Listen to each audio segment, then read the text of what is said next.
Γεια σας παιδιά, σήμερα θα σας δείξουμε ένα κόλπο πώς να σβήνετε το υπογραμμιστήρι. Παρ' όλα αυτά υπάρχουν υπογραμμιστήρια που σβήνουν, αλλά για να το κάνω πιο εύκολο και άμα δεν έχετε τέτοια υπογραμμιστήρια που σβήνουν, θα σας δείξω ένα κόλπο.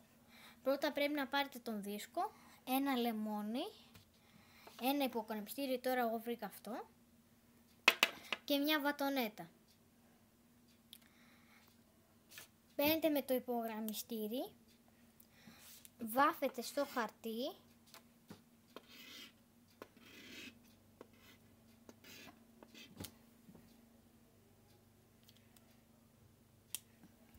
παίρνετε τη βατονέτα, το λεμόνι και το χώνετε έτσι μέσα και λίγο και από έξω.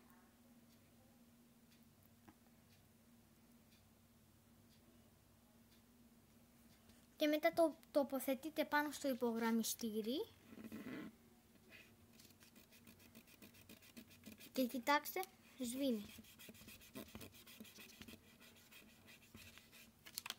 Θα πάρουμε κι άλλο λίγο. Και σβήνει. Καταπληκτικό,